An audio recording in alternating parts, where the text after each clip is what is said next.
নমস্কার বন্ধুরা, আরডিএন ব্লগ চ্যানেলে আমার সকল প্রিয় বন্ধুদেরকে জানাই স্বাগত। তো বন্ধুরা, এখন তো কাঁচা আমের সিজন, তো কাঁচা আম তো অ্যাভেলেবেল পাওয়া যায়। তো এখন যে গরম পড়েছে, এই গরমের মধ্যে কাঁচা আমের টক মিষ্টি দই খেতে আমাদের সকলের খুব পছন্দ। আমি আজ বানাবো কাঁচা আমের টক মিষ্টি দই। তো আপনারা সেই ভিডিওটা স্কিপ না করে পুরো ভিডিওটা দেখার অনুরোধ রইল। তো চলুন বন্ধুরা, দেরি না করে এখন আমার ভিডিওটা শুরু করা লাগবে। কাঁচা আমের টক মিষ্টি দই বানাতে আমার একটা আম দিয়ে হয়ে যাবে। তো আমার এই একটা আম নিলেই চলবে। তো আমটাকে ভালো করে ধুয়ে নিচ্ছি, ধুয়ে কেটে নিচ্ছি।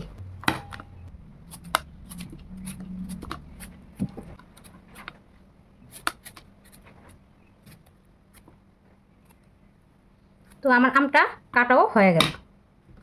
এখন এটাকে পিস পিস করে নেব। আমার আমটার মধ্যে আটি হয়ে গেছে। তো এখন আমি এভাবে করে কেটে নেব।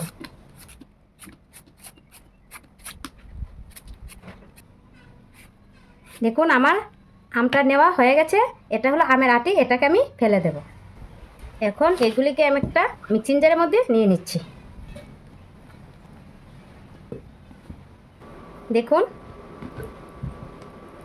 আমগুলিকে মিক্সার করে নিয়ে এসেছি।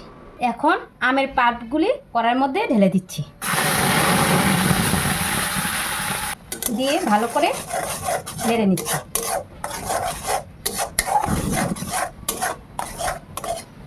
যেহেতু টক মিষ্টি দই হবে, তার জন্য আমি এখানে 1 কাপ চিনি দিয়ে দিচ্ছি। আপনারা যদি বেশি মিষ্টি খেতে চান তাহলে আপনারা চিনিটা আপনার স্বাদ অনুযায়ী দিয়ে দেবেন। আমি এখানে 1 কাপ চিনি দিয়ে দিচ্ছি। যেহেতু টক মিষ্টি দই, তার জন্য বেশি চিনি দিতে হবে না।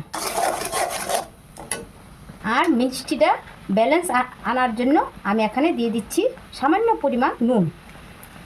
যেহেতু কাঁচা আম, তার জন্য এখানে দিয়ে দিচ্ছি নুন। নুনটা দিলে দইটা একটু টেস্ট হবে।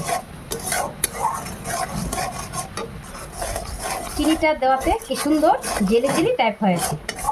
আর নুনটা আমি দিয়েছি, নুনটা আপনাদের দিলেও হবে, না দিলেও হবে। আমি নুনটা দিয়েছি মিষ্টিটা ব্যালেন্স আনার জন্য। দেখুন কি সুন্দর জেলি জেলি টাইপ হচ্ছে না? দেখুন। আর এখানে নিয়েছি গ্রিন ফুড কালার। এই ফুড কালারটা আপনারা দিলেও চলবে, না দিলেও চলবে। যেহেতু কাঁচা আমের দই, তার জন্য কালারটা সুন্দর আসার জন্য আমি এখানে গ্রিন ফুড কালার দিয়ে দিয়েছি। এটা কিন্তু কোনো ক্ষতিকারক নয়, এটা কিন্তু খাবারের ফুড কালার। এই ফুড কালারটা কিন্তু আপনারা স্কিপ করেও নিতে পারেন। আমি এই গ্রিন ফুড কালারটা দিয়েছি দেখার সৌন্দর্যের জন্য। কাঁচা আমের দই, তার জন্য কি সুন্দর জেলে জেলি মতন হয়েছে। অনেকটা আম সত্তর মতনও কিন্তু হয়ে গেছে। এখন আমার এটা হয়ে গেছে, এখন আমি এটাকে নামিয়ে নিচ্ছি। দেখুন আমি এখানে একটা কড়াই বসিয়ে নিয়েছি, আর কড়াইয়ের মধ্যে হালকা পরিমাণ জল দিয়ে দিয়েছি। জলটা দেওয়ার কারণ হলো আমি এখন দুধ যে দেবো, এই দুধটা কড়াইয়ের মধ্যে লেগে যাবে না। তো আমি এখানে নিয়েছি 1 লিটার দুধ। তো এই দুধ হলো গরুর দুধ। তো আপনারা যে দুধ পাবেন সেই দুধই এখানে দিয়ে দেবেন। তো আমি এখানে গরুর দুধ নিয়েছি 1 লিটার। তো যে কোনো দুধ দিয়ে করলেই কিন্তু দই হবে। তো আমার বাড়ি গরুর দুধ আছে, তার জন্য আমি এখানে 1 লিটার গরুর দুধ নিয়েছি। দুধটা হালকা গরম হয়ে গেছে। এখন আমি এখানে দিয়ে দিচ্ছি গরুর দুধ। এই গরুর দুধটা দিলে দইটা সুন্দর হয়ে বসবে, আর খেতেও টেস্ট হবে, আর দুধটাও আরও ঘন হবে। এখন দুধটাকে আমি ভালো করে জাল করে নেব। দেখুন আমার দুধটা কিন্তু জাল হয়ে গেছে, আর ঘনও হয়ে গেছে। গরুর দুধটা দেওয়াতে আরও ঘন হয়েছে। দুধটা ঘন হলে দইটাও সুন্দর বসে, আর খেতেও টেস্ট হয়। দুধ হয়ে গেছে, এখন আমি দুধটাকে নামিয়ে নিচ্ছি। তো 1 লিটার দুধ, তার জন্য এই বাটিটা জায়গা হবে না, তার জন্য আমি এখানে বড় বাটি নিয়েছি। তো আমের পাল্পটাকে নিয়ে নিচ্ছি। দেখুন কি সুন্দর জেলির মতন হয়েছে, দেখতেও কি ভালো লাগছে।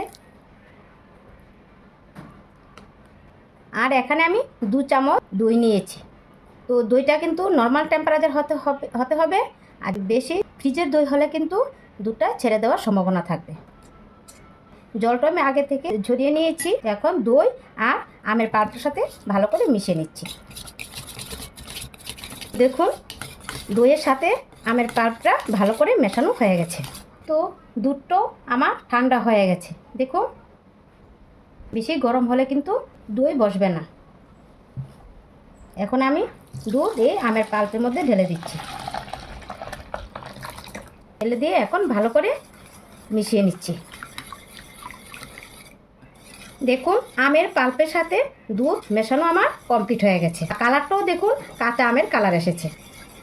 ফুড কালারটা দেওয়াতে, আপনারা কিন্তু ফুড কালারটা না দিলেও কিন্তু হবে, দেওয়াতে কিন্তু আমের কালারটা কাঁচা আমের কালারটা এসেছে। এখন আমি একটা মাটির পাত্রে ঢেলে নিচ্ছি। আমার মাটির পাত্র আছে, তার জন্য মাটির পাত্রে ঢেলে নিচ্ছি। আপনাদের যদি মাটির পাত্র না থাকে যে কোনো কিছুর মধ্যে বসিয়ে দিলেও হয়ে যাবে। আমি এরকম একটা পাত্র নিয়েছি, এই পাত্রের মধ্যে রেখে দেব। আর একটা ঢাকনা দিয়ে ঢেকে দিচ্ছি। উপরেও একটা বড় বল দিয়েও ঢেকে দিচ্ছি। কাপড় দিয়ে ভালো করে মুড়িয়ে দিচ্ছি যাতে কোনো দিকে বাতাস ঢুকতে না পারে। আমি এটা রেখে দেব 6 ঘন্টা। তো এখন তো যে প্রচণ্ড গরম, এই প্রচণ্ড গরমে 6 ঘন্টা রাখলেই হয়ে যাবে। তো বন্ধুরা আমি আবার আপনাদের সাথে ফিরে আসছি 6 ঘন্টা। আমি আবার ফিরে আসলাম। তো এখন আমি দেখি আমার দইটা কেমন বসেছে। তো দেখুন বন্ধুরা আমার কাঁচা আমের টক মিষ্টি দই। তো আমি দইটা 6 ঘন্টা রেখেছিলাম আর 2 ঘন্টা নর্মাল ফ্রিজে রেখেছি। তো নর্মাল ফ্রিজে রাখলে দইটা সেট হয়ে যায়। তো দেখুন আমার কাঁচা আমের টক মিষ্টি দই কেমন হয়েছে। তো এখন আমি আপনাদেরকে কেটেও দেখাচ্ছি।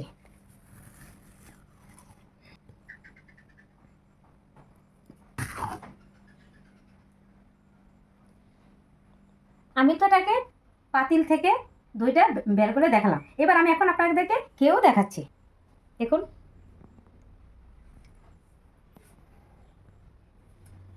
বাহ, দুর্দান্ত হয়েছে। এই গরমে টক মিষ্টি দই খুব ভালো, খেতেও খুব সুস্বাদু। এই দই বসতে 6 ঘন্টা লাগে, আর আপনারা 6 ঘন্টার পর নর্মাল ফ্রিজে রেখে দেবেন, তাহলে দইটা ভালো করে সেট হয়ে যাবে আর দেখতেও সুন্দর লাগবে। তো বন্ধুরা আমার এই টক মিষ্টি দই আপনাদের কাছে কেমন লেগেছে তা কিন্তু অবশ্যই কমেন্টের মাধ্যমে জানাবেন। ভালো লাগলে লাইক শেয়ার করবেন, আর হ্যাঁ আমার এই ছোট্ট চ্যানেলটাকে সাবস্ক্রাইব করতে আপনারা ভুলবেন না। আপনারা সবাই ভালো থাকবেন, সুস্থ থাকবেন। তো তখনের জন্য টাটা।